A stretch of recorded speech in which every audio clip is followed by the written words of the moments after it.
Olá pessoal, bem-vindos mais uma vez ao podcast Rota Empreendedora. Estamos aqui numa temporada muito especial dentro do Shopping Avenida Center, que é um parceiro dessa temporada, Shopping Avenida Center aqui em Maringá, Paraná. E dentro de uma temporada onde a gente escolheu uma temática muito favorável para esse ambiente aqui, ambiente que a gente está aqui hoje, inclusive. É a temática do varejo que cresce. O varejo que cresce muitas vezes não pelo que você observa nas vitrines das lojas, mas pelo bastidor.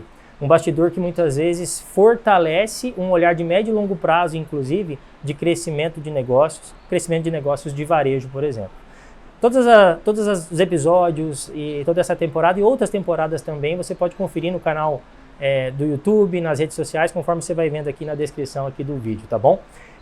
Temos a satisfação de receber um convidado muito especial hoje aqui, o César. Ele é da Pamonhas do César, é uma marca super expressiva aqui na nossa região e talvez no Brasil aí. Ele vai contar um pouquinho da jornada e do quanto o negócio dele faz diferença para o varejo. Até me apresentando aqui, eu sou Hélio Xavier Filho, eu atuo como multifranqueado da Chiquinho Sorvetes no Paraná, tenho unidades em Curitiba, no interior também, e também atuo na área de educação empresarial. Acredito demais que através da educação a gente pode fazer com que empresários evoluam de uma forma muito prática, né? Não num campo tão teórico, mas de uma forma muito prática para ter mais resultados. Voltando aqui para o nosso convidado, César, prazer, obrigado pela oportunidade de tê-lo aqui conosco.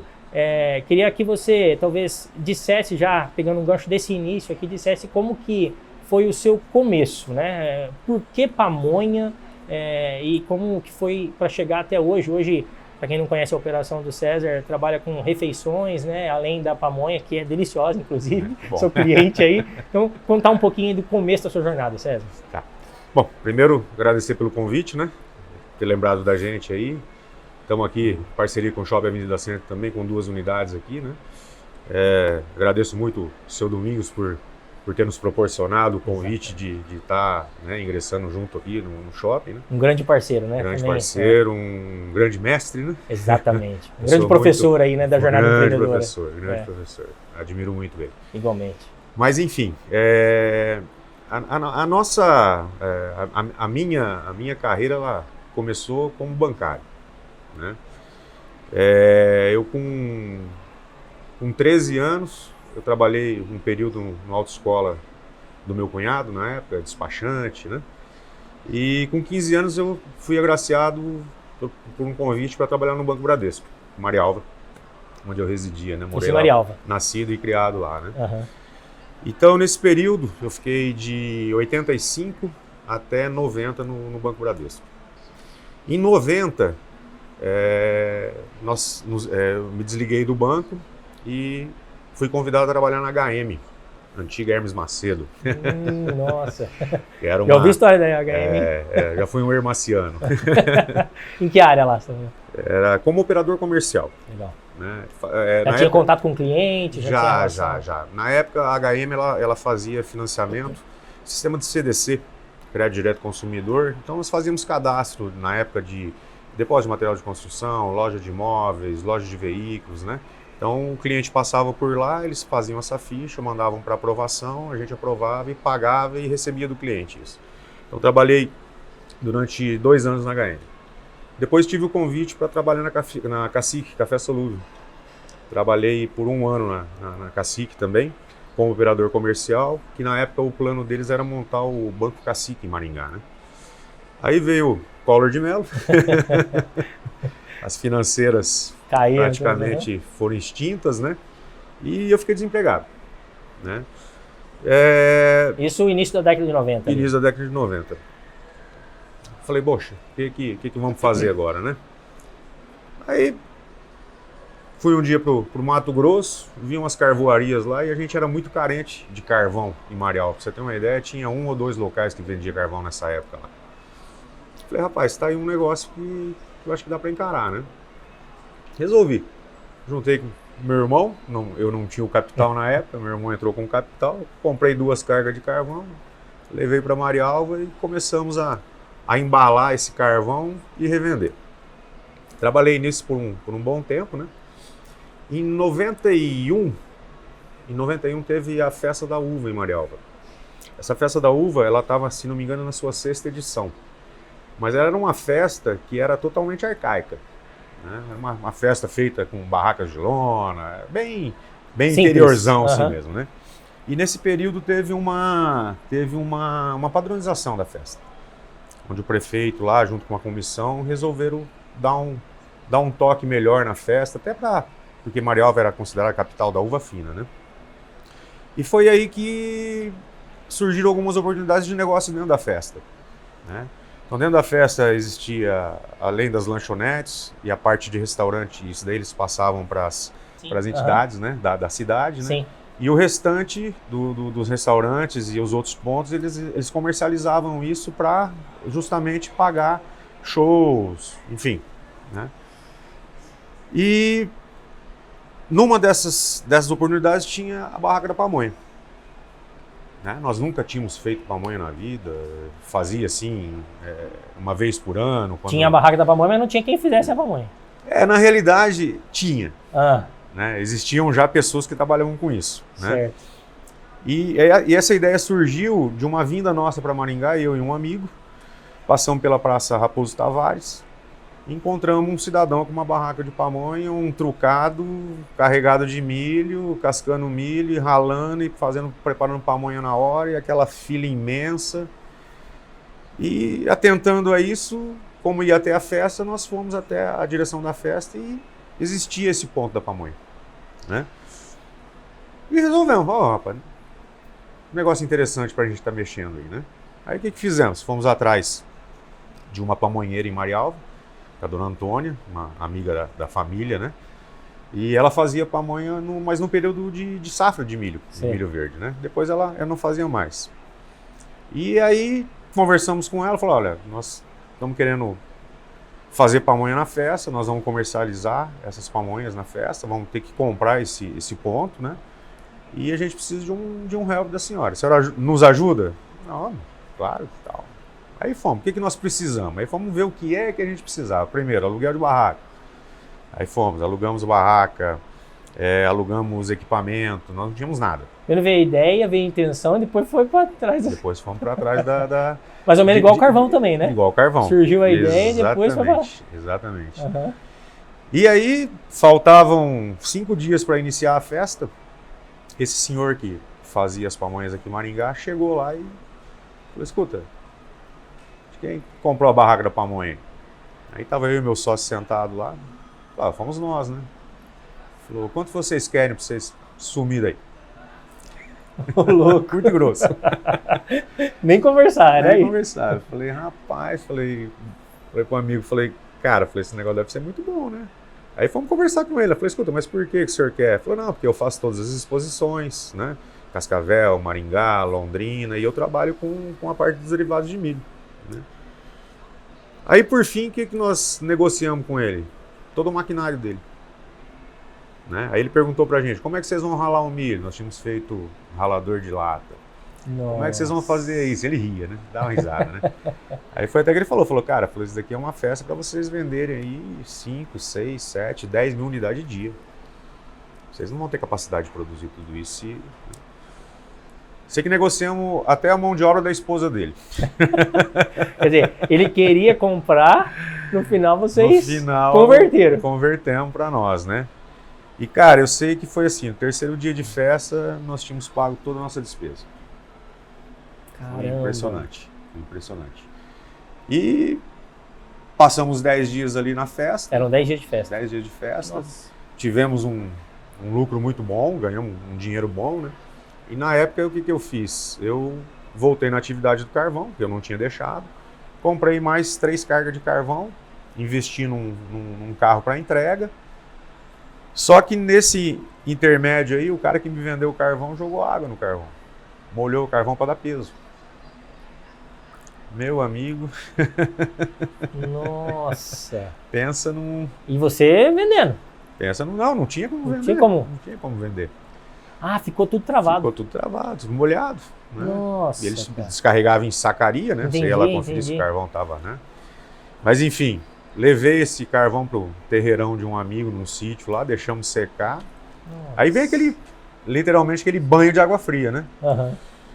E desanimei. Falei, meu Deus do céu. Falei, e agora, né? Falei, o que eu vou fazer, né?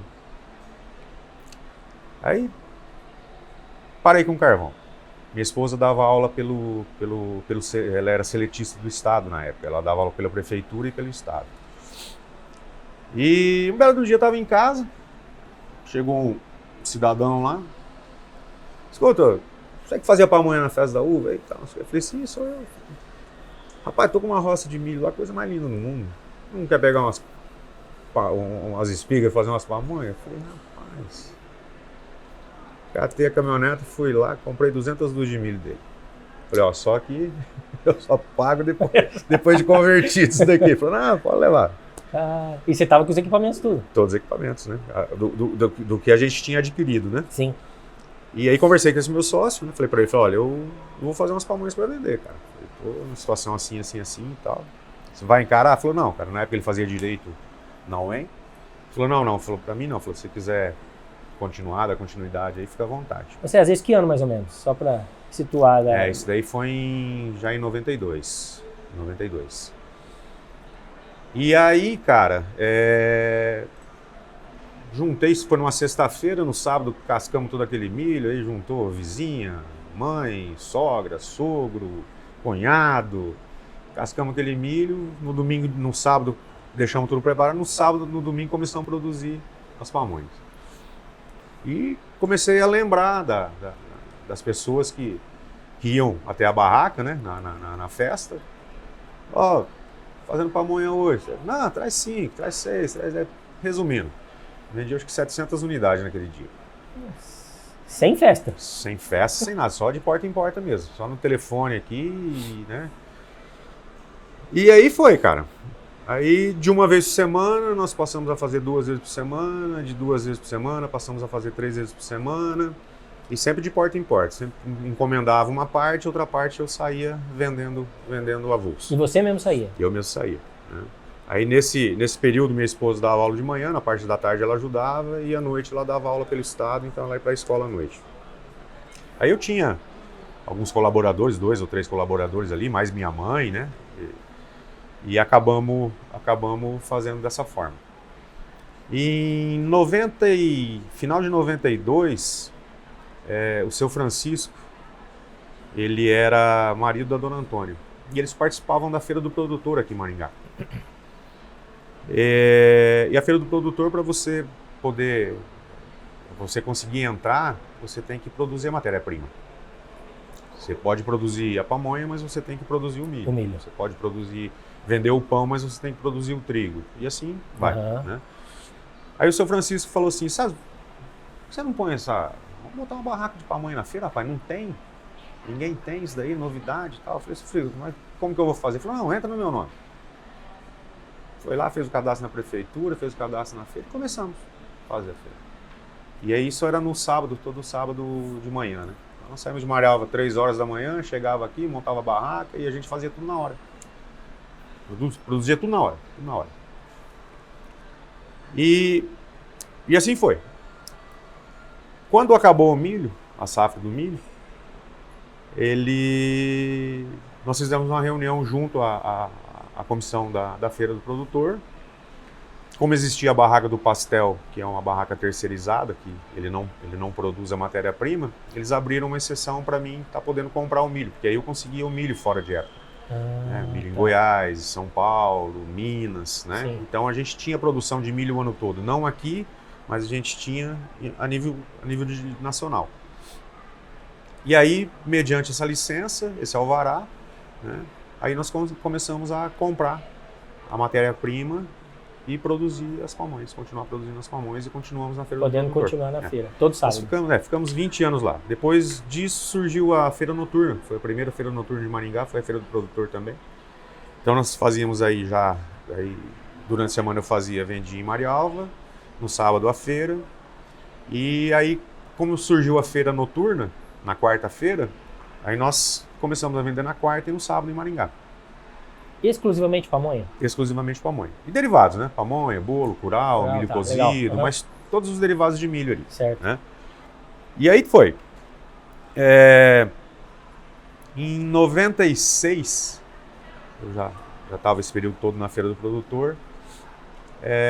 Nossa clientela pedia muito, a gente queria tipo uma segunda, uma terça, durante a semana, queria comer uma pamonha, por que você não monta não monta uma pamonharia aqui em Maringá e tal, né? Mas, falar, poxa, você vender porta em porta, vender onde o público tá, falei, será que esse público vai lá consumir esse produto? Será que eles vão lá realmente comprar esse produto, né? Resolvi montar em Marialva primeiro. Na época, a Vigilância Sanitária exigiu que a gente padronizasse toda a parte de cozinha, enfim, né? E nós fizemos essa cozinha e eu fiz na frente de casa, um barracão comercial, e ali nós montamos nossa primeira unidade. Nós ficamos uns 4 meses mais ou menos. Aí o que acontecia? 90% da minha fatia dos meus clientes saíam de Maringá para ir lá consumir. Eu falei, opa, se o pessoal sai de Maringá para vir consumir aqui, posso montar sem medo, né? E eu tinha uma preocupação muito grande também em ser o primeiro a montar, né? A pamonharia. Por quê? Alguém de repente montasse e falasse, o cara tá copiando, né? Copiou e tal. Certo. Então eu sempre tive essa preocupação e sempre tive esse sonho de ter uma loja, né? Um ponto fixo e tal. E aí foi quando surgiu a oportunidade na frente do Shopping Avenida Center aqui, passei, tinha um espaço comercial vazio, fui até do outro lado da rua. Do outro lado da rua, bem em frente aqui. Certo. Fui até a imobiliária, conversamos lá, negociamos e aluguei o ponto. Me lembro que o primeiro investimento que eu fiz com o dinheiro que eu ganhei nesse tempo foi comprar um terreno em Marialva, né? E eu vendi esse terreno para poder montar a loja. Que legal, cara, que legal. Foi transformando, foi fazendo a economia circular. Exatamente, né? E aí, graças a Deus, né? Montamos a loja e tal. Trabalhamos por uns 90 dias, mais ou menos. Nós tínhamos um movimento muito bom, né? E continuamos com a feira. A feira na quarta e a feira no sábado. Não abandonamos a feira. Já parou um pouco o trabalho lá em aí Marialva. Essa parte de porta em porta nós paramos, né? Até porque não tinha como você coordenar, né? Conciliar tudo, né? Aí, falei, eu preciso divulgar isso aqui mais, né? Como que eu vou fazer essa divulgação, né? Aí apareceu um cliente, o Carlinhos, trabalhava na época na RPC, falou, cara, você precisa fazer um comercial, vamos fazer um comercial. Eu falei, rapaz, vamos fazer comercial, rapaz? Grana pra isso, né? Não, vou fazer um negócio bom pra você. Aí que às vezes tinha umas inserções que eles colocavam nos melhores horários, né? Inserções lá de 7 segundos, 10 segundos lá. Enfim, fizemos essas inserções. Rapaz, dali explodiu. A coisa explodiu. Aí bombou. Bombou que... TV aberta. Foi coisa assim impressionante. Nós ficamos impressionados com o movimento, né? E aí tá. Aí nós ficamos esse período com 2 portas, um salão de aproximadamente 100 metros quadrados. Logo depois, liberou o salão do lado, nós locamos mais 100 metros quadrados e ampliamos a loja. Nesse intermédio, eu estava fornecendo algumas unidades de pamonha para uma lanchonete no Shopping Cidade, Maringá. E o Jair Morrone, na época, ele que era o diretor do shopping lá, né? E ele viu meus produtos lá, me ligou e falou, por que você vai entrar pela porta do fundo aqui, rapaz? Você vai entrar pela porta da frente. Falou, vem aqui, vamos negociar um ponto aqui pra você e tal, não sei o quê. Eu falei, Jair, mas será, cara? Não, vamos, rapaz, e tal. Bom, montamos a nossa segunda unidade lá, em sociedade com um amigo. Os primeiros 6 meses, 7 meses, excelente. Depois disso, nós começamos a notar que a janta era muito boa, mas ao almoço nós ficávamos muito ociosos, né? Porque o cara não vai ali todo dia comer pamonha, sim, comer panqueca. Nós tínhamos a panqueca, a sopa, tinha bastante pratos salgados, mas todos derivados do milho. Aí foi aí que minha esposa falou assim, ó, o que o povo gosta de comer? O pessoal, os clientes gostam de comer um arroz bem feito, um feijãozinho, né? Vamos lançar uns pratos executivos. Aí começamos com 2 pratos executivos lá no Shopping Cidade. E isso quando foi? Isso já foi em 99. 99. Cara, faz tempo, né? 98 para 99. Foram 97 nós montamos aqui, né? Acho que foi aproximadamente 99. E você considera que foi uma pessoa de vanguarda nessa questão de pratos feitos também? Ou dentro de shopping, com essa... Eu acho que nós somos o pioneiro aqui em Maringá. Fomos. que eu me recordo. Existia muito o almoço comercial, o prato feito, né? Aí nós intitulamos como pratos executivos, né? Certo. Iniciamos com 2 pratos, estrogonofe e creme de milho com frango.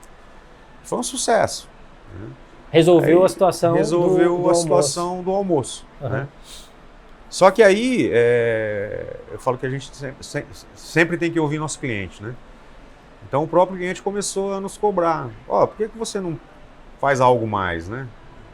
Uma carne, um frango. Aí foi onde nós começamos a colocar diversificar o cardápio. Diversificar o cardápio. Colocamos mais alguns produtos ali e tal. Mas sempre procurando trabalhar com o milho refogado, com o creme de milho, para a gente não perder a essência do negócio, né? Aí beleza. E aí a coisa estabilizou. Foi um sucesso, vendíamos muito bem. O mesmo sistema de cardápio de refeição de prato executivo você trouxe para a loja de rua também? Exatamente. Aí o que aconteceu? Os nossos clientes de lá começaram a vir aqui e não tinham o produto. Aí o que eu tive que fazer? Eu tinha um salão comercial lá no Jardim Brasil, eu montei uma estrutura para fazer as pamonhas lá, toda a parte de derivado de milho lá, liberei, porque a gente fazia as pamonhas tudo aqui. Eram todas elas feitas aqui na presença, ali na frente. Né? E agregamos uma cozinha aqui e começamos a servir os pratos executivos aqui também. Cara, César, deixa eu puxar um gancho sobre esse trecho da história que você trouxe, né? Eu acho muito legal... Eu sou muito bom em data. Não, mas eu acho que foi legal contar a cronologia, né? O caminho percorrido até então. E uma coisa que eu vejo, dois aspectos que eu vejo que fazem sentido talvez trazer a tônica como gancho, o primeiro ponto é o teu radar antenado, né? Tipo, desde o carvão, você estava com o radar ligado para buscar oportunidades, né? E quantas vezes acontece, eu mesmo percebo, donos de negócio às vezes estão bitolados em algum assunto e às vezes não enxerga uma oportunidade que está passando aqui do lado, sabe? E você no carvão trouxe isso, no milho, né? No papel do milho na festa. Nesse entreveiro eu já fui vendedor de sauna portátil, já fui vendedor de brinquedo pedagógico. Olha aí. Né? Foi experimentando já tive uma barraquinha de churros, né? Antes da gente chegar em tudo isso daí, né? Então a gente ia se virando conforme dançava conforme a música, surgiam né? as situações. Exatamente. E você foi com o radar ligado aproveitando a oportunidade. O que eu quero trazer aqui é o quanto a gente às vezes fica cego para oportunidades que passam, né? E assim, o bacana depois desse gancho dos pratos, né? Aí, por intermédio disso, o pessoal estavam montando o shopping Catuaí. E a Ana, que era comercial na época, teve a oportunidade de almoçar nas nossas lojas. E aí ela nos convidou para estar entrando também no Catuaí. Junto com a abertura do shopping. Junto com a abertura do shopping. Nós inauguramos 2 meses depois que eles inauguraram. Que legal. Um ponto que eu ia trazer é essa questão do radar, né? Você está sempre aberto para oportunidades. Às vezes a gente fica tão apaixonado pelo negócio, se esquece de, como você falou, ouvir o cliente ou perceber uma carreata de oportunidade passando do lado, igual você ouvir o cliente, a questão da refeição, vamos ajustar e sem medo, né? Vamos ajustar, vamos adaptar e vamos experimentar, testar, ver se dá certo, né? Sim. Nessas decisões todas tomadas, né? De, primeiro vou fazer a pamonha para entregar de porta em porta, ao mesmo tempo encomendas, depois surgiu a oportunidade da loja de rua, depois no shopping cidade, daí agora fechando esse trecho da história no Catuaí. Quais foram os principais medos ou incertezas ou aquilo que te desafiou a tomar decisões importantes nessa jornada? Olha, é complicado a gente, né? Cada um tem um ramo de atividade e tal, né? Mas eu acho que as decisões elas têm que ser tomadas na medida que chega até você, né? Igual o cliente chegou e olha, eu quero isso, né? Você tem que tomar essa decisão, você tem que ir lá. Eu acho que primeiro você tem que fazer, né? A coisa tem que ser feita. Você pode até depois, mais tarde, não digo nem se arrepender, né? Mas eu digo assim, eu poderia ter feito diferente, poderia ter feito dessa forma, né? Mas eu acho que o dia a dia do teu negócio, porque todo dia você tem que tomar decisão, né? Todo dia pede alguma escolha, todo dia né? pede alguma escolha, né? Não tem como você falar assim, o negócio vai andar e eu não vou ter que escolher isso, aquilo e tal, né?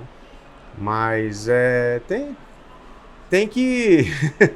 Tem que decidir. Tem que decidir, tem que ter coragem e decidir. Eu acho que um ponto importante é isso que você falou, né? A coragem e não ficar em cima do muro, né? Não pode, né? Ficar em cima do muro, às vezes você posterga algum avanço, inclusive, né? Eu tive uma experiência muito grande, eu falo assim, né? Até a pergunta que você me mandou lá, né? Quando virou a chave, né?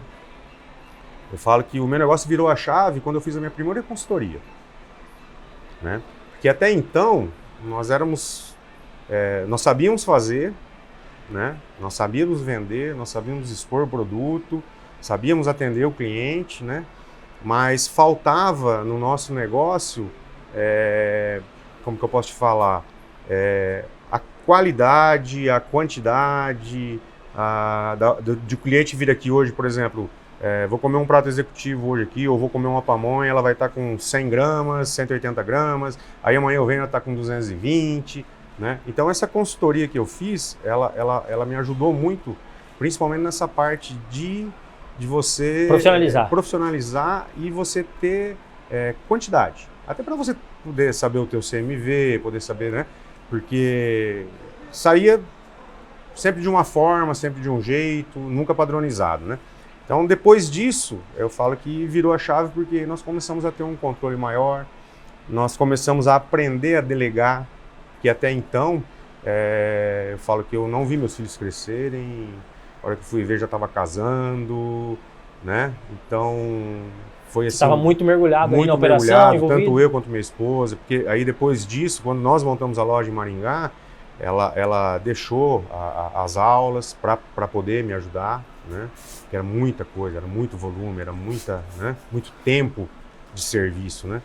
Então ela abandonou a carreira dela para vir junto comigo, né? Então assim, eu me recordo, por exemplo, festa junina no colégio, ou eu ia ou ela ia, né? A gente sempre acabava dividindo para quê? Para alguém ficar ali, para alguém estar ali. Nós éramos totalmente centralizadores, né? E aí, com essa consultoria, nós começamos a ver que você tem que delegar, senão você não cresce. Você não cresce. Eu gosto de dizer, César, que muitas vezes um empreendedor não cresce porque ele é o gargalo do próprio crescimento. Ele é o gargalo do próprio crescimento. Pelo que você fala, faz muito sentido isso, né? Você cresce à medida que você multiplica mãos e mentes junto com você, né? Exatamente. Essa estratégia de expansão e multiplicação do seu negócio, o franchising, né? Viver num contexto de sistema de franquia, foi um ponto fundamental também para o teu crescimento? Como você enxerga isso? Sem dúvida, né? Porque assim, hoje para você ter todas as suas lojas próprias, né? Você vai ter que criar uma estrutura, né? Para gerir isso daí muito grande, né? E então a oportunidade até para o próprio franqueado, né?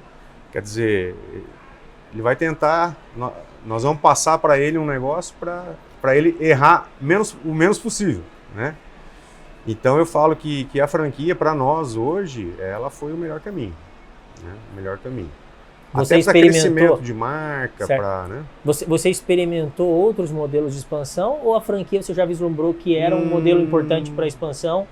Ou chegou num ponto que, vou abrir mais loja, mas não tenho condições operacionais? Como foi essa decisão? Na realidade, nós estávamos na nossa terceira loja, né? Quando nós montamos a loja do Catuaí. Certo. Aí foi quando o meu sobrinho, que trabalhava comigo, decidiu, eu quero montar uma loja também. Falei, poxa, espera aí, então vamos botar isso aqui no papel e vamos fazer uma consultoria, vamos pegar um gestor, uma pessoa que entenda de franquia e vamos elaborar isso aqui. Aí contratei o seu Mauro, ele era de Minas, se não me engano. Aí ele fez toda essa parte burocrática, de contrato, de processos, né? Aí entra as fichas técnicas e tal, né? COF, né? Circular de oferta e tal. Então ele junto com o Rafael na época, né? Fizeram toda essa parte aí. E aí foi onde nós resolvemos montar a primeira franquia, que foi em 2011 a loja da Morangueira. Com um franqueado de confiança, uma pessoa que já conhecia exatamente. Um pouquinho, mas ele já trabalhava comigo, né? Já conhecia um pouco do negócio, né? Mas a esposa dele não, certo. Né? Então na época eles trabalhavam montar em conjunto, né, e trabalhar juntos, né? Se eu tivesse que dizer aí para, talvez, 2 mensagens. Uma para um potencial franqueador, alguém que tem um modelo de negócio e está querendo franquear, o que seria uma principal mensagem para essa pessoa? O principal cuidado ou ponto de atenção? Primeira coisa, procurar conhecimento, né? E quando eu falo conhecimento, não é só você, né? Eu falo, eu conheço, mas sou muito leigo ainda, né? Só que existem pessoas capacitadas para fazer isso. Para olhar, estudo de viabilidade de exatamente. franquia, Até para você não errar também, né? Certo. Porque é difícil você, por exemplo, você vender uma franquia para alguém, vender uma marca para alguém e essa pessoa não ter respaldo depois, né? Então é o que eu sempre falo, se a gente quisesse hoje, né, ter mais outras franquias, né, mas o nosso foco é ter qualidade, né? Nós não estamos focando em quantidade. Então as coisas que foram surgindo até agora, elas foram surgindo... Porque fazia sentido nessa linha da qualidade. Fazia sentido, exatamente, na linha da qualidade. Tá. Né? E uma mensagem para o franqueado, né? Uma pessoa que olha o sistema de franquia, olha com bom gosto, né, com bom grado e pensa, poxa, eu acho que eu vou virar um franqueado, vou buscar uma marca parceira e um franqueador, entender? O que você traria de mensagem para esse franqueado? É complicado, né? Mas eu acho assim, é um desafio, né? Você tendo uma ideia própria ou você procurando uma franquia, né? Você vai ter que trabalhar. Primeira coisa, você põe na tua cabeça que assim... você é dono igual, né? A não ser que você seja falando, não, só vou fazer um investimento, né? Uhum. Você tem todo o cuidado, você tem que ter um respaldo, a marca tem que ter um respaldo teu também, né? Porque, por exemplo, como que a marca vai confiar a marca dela para alguém que não vai se dedicar para aquilo, né? Igual eu falei para você outra vez, em termos de investidores, né? Existem muitos outros investidores, mas o nosso conceito hoje, da nossa marca hoje, é pegar quem realmente vá trabalhar no negócio, né? Olha, eu tenho uma grana e dá para mim montar essa franquia aqui, mas dá a cara a tapa, né? Tá ali no dia a dia, trabalhando, cuidando. É dono de negócio. É dono de negócio. Não é porque é franqueado que não é dono. Pergunta pro nosso amigo do McDonald's, Gilmar. Exatamente. Gilmar, eu também vivo essa realidade. Eu vejo muitos franqueados que às vezes entram, dão esse primeiro passo com um olhar um pouco inocente, né? Pensando muito mais como um investimento, pensando que uma maior dificuldade é a implantação, a instalação de uma loja. Eu gosto de pensar que até é uma gestação, né? Você vive ali uma gestação, mas depois você tem um filho, você tem que cuidar dele. Tem que cuidar dele, exatamente. E daí é a gestão do negócio. Eu falo que hoje para você montar, basta você ter o dinheiro. Exato. Né? Agora para você gerir, você tem que ter tem pessoas. Educar, você tem que ter pessoas. Você tem que ter sistema, você tem que ter isso, tem que ter aquilo, né? E ter o tiro comercial também. Né? Exatamente. Você não deixa de ser dono por completo. Você não né? não deixa. Dentro dessa ótica de cuidar de pessoas, né, puxando o gancho do que você traz, como que você enxerga hoje, né? Eu não sei se é hoje ou desde sempre, o desafio de contar com pessoas para crescer. A gente sabe de aspectos geracionais, né? Como que as pessoas são tidas hoje como um desafio dentro de um contexto empreendedor, né? Gerir pessoas, contratar, desenvolver. É um desafio para todo mundo, né? Acho que eu vivo esse desafio, todos os negócios vivem esse desafio. Se tivesse uma receitinha. Tava fácil, né? Mas hoje como que você enxerga dentro do teu olhar de gestão de pessoas, com teus times e também com os franqueados, o que você enxerga que são, talvez, 2 ou 3 diferenciais que ou atraem boas pessoas, ou retêm, ou desenvolvem? O que você enxerga aí? Eu vou falar por experiência própria, né, com os nossos funcionários, né? Eu tenho funcionário comigo que já se aposentou comigo, minha companheira se aposentou comigo, já tenho mais umas 2 ou 3 que se aposentaram e ainda continuam trabalhando comigo, né? Tenho aqui no Shopping Avenida Center mesmo, cozinheira com mais de 20 anos com a gente, né? Então, assim, nós temos essas peças fundamentais, né? Que estão ali no dia a dia, que você pode contar, né? E a gente tenta manter essas pessoas, né? E vai fazendo a engrenagem girar. O entorno às vezes roda, mas tem pessoas-chave ali. Essa talvez é uma dica importante, estratégica, né? Contar com pessoas-chave em cada setor aí. Porque Vou colocar lá minha cozinheira, por exemplo. Se faltar duas, meu amigo, ela Ela dá vai conta. sofrer, mas ela dá conta. Legal, né? legal. Mas assim, então eu acho que é a valorização hoje, né, cara? É criar um ambiente de trabalho que a pessoa se sinta bem, né? Eu sempre tive e tenho muito respeito pelos meus funcionários, né? Eu falo que eu comecei para sustentar a minha família, a minha esposa, os meus filhos. Hoje nós temos aí praticamente aí 150 empregos diretos dentro da rede, né? Temos aí quantos indiretos, né? Quantas famílias, Quantas né, famílias, envolvidas, né, sendo envolvidas, né, nesse trabalho, né? Então, assim, tem que cuidar bem. Tem que cuidar, e se torna uma responsabilidade, né? Exatamente. Nossa, se torna né, parte da família, né? Pois é. Família. Como dono de negócio, a gente sabe que 1/3 da vida da pessoa, pelo menos. Ela está ali envolvida, né? Então, temos que... eu gosto de falar isso porque muitas vezes o dono de negócio, ele até despreza essa temática, né? De criar um clima adequado, providenciar uma condição da pessoa crescer junto com o negócio, né? A gente fala muito dentro dos nossos negócios aqui que as pessoas que ficam, essas pessoas chaves que ficam, muitas vezes ficam porque enxergam esse crescimento. Para você né? ter uma ideia, o meu gerente e a minha gerente do Catuaí hoje, né? Eles estão comigo há 23 anos. Né? Eles ficaram um período comigo na loja, se conheceram, se casaram ali dentro da loja, fomos parentes de casamento deles. Que legal. Né? Então hoje o Renato e a Cristina, eles que comandam lá. Quando foi para eu montar a loja do Catuaí, eles tinham eles tinham tentado um empreendimento próprio, até na área de restaurante mesmo, né? E acabou não dando certo, né? Os dois estavam lá batendo cabeça, eu trouxe eles de volta para o negócio, falei, olha, eu tô montando essa loja assim e vai ser de vocês, quem vai cuidar vai ser vocês. Legal. Se vocês concordarem, eu monto, se vocês não concordarem, eu não monto. Né? E eles toparam a parada e estão lá até hoje. Até a filha deles agora já está vai fazer 18 anos, já está envolvida. Já tá envolvida. Que legal, né? que legal. Família se envolveu, né? Ô César, hoje, claro, você vive um momento de negócio que a tua função é muito mais estratégica, né? Você tem um olhar mais de direção de longo prazo, visão de futuro do negócio, e tem todo um grupo de pessoas que faz o dia a dia com você. Mas dentro mesmo desse olhar estratégico, você conhece muito do negócio. Hoje em dia, se tivesse que contar para pessoas ou que sonham em empreender, ou que empreendem e às vezes querem entender se há algum tipo de semelhança, se identificam, né? Que tipo de desafio que você enxerga hoje que são desafios relevantes para a condução de um negócio nos tempos atuais? Não sei se isso muda se olhar para 20, 30 anos para trás, né? Eu acho que não muda muito. Não muda muito não, né? Porque é gestão e pessoas, né? Sempre vai existir, né? Enquanto não tiver uma automação total, a gente vai conviver com isso daí sempre, né? Mas eu acho que a pessoa tem que persistir, né? Tem que ter persistência, ir em cima, procurar conhecimento, procurar se envolver com pessoas que conheçam do negócio também. Na hora da contratação, né? Pegar uma pessoa já que tem uma certa bagagem para poder te ajudar e não, de repente, né, te puxar para baixo, né?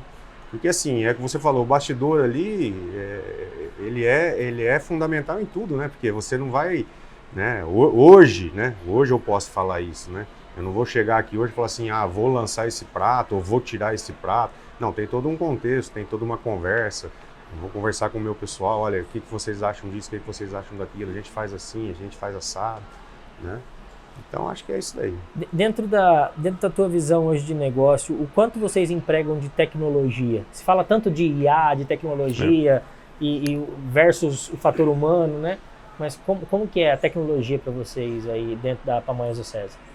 Hoje, se você for ver, é bem pouca. É bem pouca, né? Vamos falar hoje ali em parte de atendimento ali, um caixa rápido ali, mas o restante, na nossa empresa pelo menos, ela é artesanal. Mesmo a indústria e a central tem esse fator. Como um diferencial, inclusive? Hoje, por exemplo, vamos colocar da época que nós começamos até hoje, o que eu consegui moldar dentro da... Porque hoje, por exemplo, vamos fazer uma pamonha, nós precisamos da palha. Então, para mim, ter uma palha classificada, Ainda, até agora, pelo menos que eu conheço, que eu já pesquisei, que eu já fui atrás, não tem uma máquina para classificar essa palha para mim. Aliás, deixa eu te contar uma coisa, contar pro pessoal. Esses tempos eu estava viajando e eu gosto de pamonha, né? E como eu falei, eu sou cliente teu, né? Gosto, e parece que a palha faz diferença no sabor, né? Pior que faz. e eu viajando, parei na estrada, um lugar que vendia pamonha, mas não era na palha, era no plástico. No plástico. Né? Cara, eu me frustrei. Uma qualidade muito inferior, muito inferior.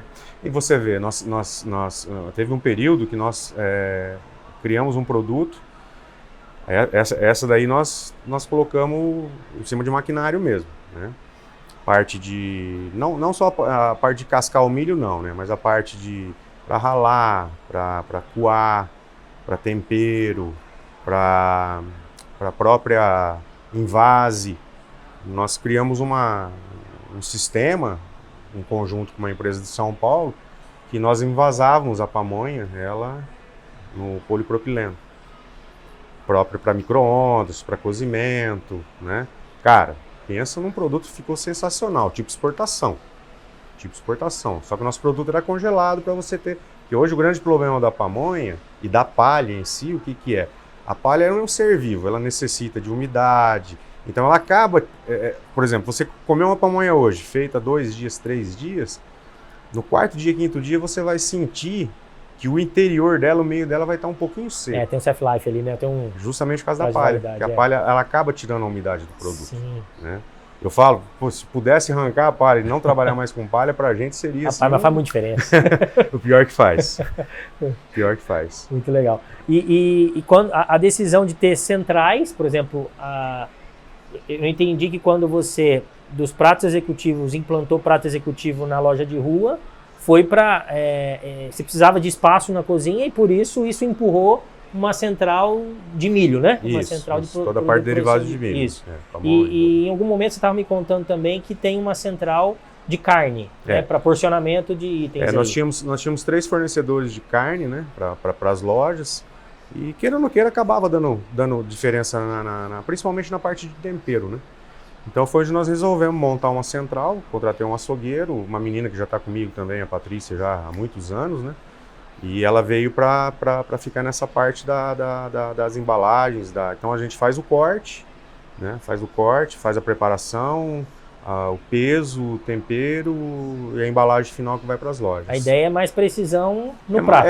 Precisão no prato e também você conseguir manter o mesmo padrão em todas as lojas. Então, isso deve gerar, além de um padrão de qualidade, um melhor controle até financeiro, por exemplo. Exatamente. Que dá uma condição de olhar de negócio também. Exatamente. Bacana, legal. Ô César, para a gente encaminhar para o encerramento aqui, eu queria te perguntar um pouco de visão de futuro. Né? Você estava me contando, ano que vem, 30 e quantos anos de pamonha? De loja física, né? Da nossa primeira loja, 30 anos. 30 anos. É uma jornada que não é para poucos, né? E se for contar desde o início, desde 91, a gente está indo para 36 anos. 36 anos, tem que dar os parabéns mesmo. Eu vejo que envolveu muita persistência, resiliência, né? Coragem. E por ser uma empresa familiar... Além da empresa familiar, com certeza. Você contou já sua filha envolvida, enfim, sua esposa. Muito legal. Mas olhando daqui para frente, né? Eu vejo que... Eu ouço muito que negócios têm alguns caminhos, né? Talvez 3, né, principais. Sucessão, né? Uma conclusão, né? Por falência, alguma coisa assim. Ou a venda, né? Uhum. Eu não sei se você planeja isso de forma clara, né? Mas como que você enxerga a Pamonhas do César para o futuro? Olha, eu acho que a gente não pode descartar nenhuma das 3. São realidades, né? São realidades que a gente vive no dia a dia, né? Eu acho que a gente não dá para descartar. Mas eu falo assim, pra gente que criou a marca, né? Então isso daqui tá gravado no coração, né? Se torna um legado, né? Se torna um legado, né? Eu não sei como que vai ser, porque eu sempre falava pro meu filho que eu queria ele formado em direito, que ele partisse para uma área, né, ou um juiz de direito, ou uma polícia federal, né, para ter ali o ganho dele ali tranquilo, sem depender de comércio e tal, né? E trabalhou comigo até a pandemia, hoje, graças a Deus, está atuando em outra área, né? Já saiu debaixo da asa, né? Então eu não sei, rapaz, eu não saberia te falar assim agora a toque de caixa, assim. Mas eu almejo crescer mais, né? Eu acho que a gente tem potencial para isso ainda, da forma que nós estamos hoje, né? Acho que a gente tem condições de crescer mais, sim. No modelo do franchising. No modelo, sim, no modelo de franchise. Né? Legal. E aí, o futuro aí a Deus pertence. E dentro desse olhar de expansão, que é a pergunta complementar sobre futuro, tendência, né? Como que você enxerga desafios de varejo, pensando em futuro também? Que pontos aí que te chamam a atenção, que às vezes, ao mesmo tempo você olha para um olhar de expansão e fala, não, tem espaço, mas ao mesmo tempo você fala, poxa, peraí, tem espaço, mas também tem que vencer tais desafios. Não deixo de ter o espaço de crescer, vontade, mas tenho que tomar atenção aqui para alguns desafios. Que desafios seriam esses aí no olhar de futuro, na tua visão? Eu acho que o maior desafio hoje é a gestão, né? A gestão de pessoas mesmo, né? Os próprios franqueados vão ter isso daí, né? Por longa data, enquanto tiver, né? Isso é o principal. Eu acho que porque não tem outro caminho, né? Contar com pessoas mesmo. Contar com pessoas, porque eu falo, você chega num lugar onde você é atendido por uma máquina, eu falo isso até por banco hoje, né? Fazia uns 6, 7 anos que eu não ia em banco, eu fui no Banco Brasil esses dias lá, até para você entrar dentro do banco ali e tal, 2, 3, 4 funcionários, chegava numa agência antigamente, tinha, né? Você tinha um contato ali com o teu gerente, com o teu, né? E hoje acabou, né? Esfriou o negócio, né? Hoje eu falo que antigamente o gerente de banco era pago para falar sim, hoje é pago para falar não, né? Então é complicado, não é fácil.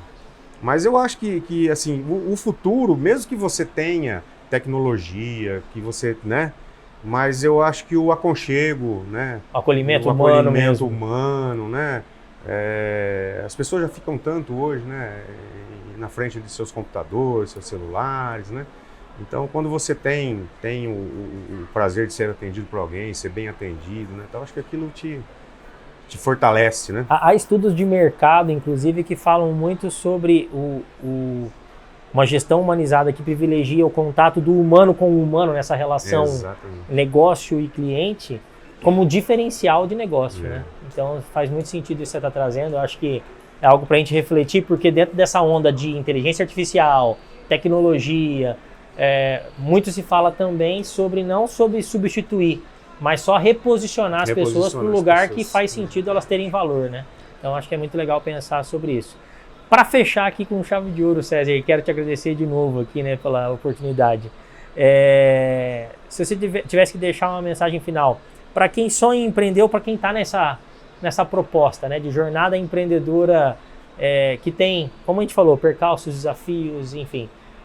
Que mensagem você poderia deixar dentro do teu lastro, da tua história que você já viveu? Eu acho que primeiro, não desista. Vale a pena. Não desista, vale a pena, né? Procure as pessoas certas, né?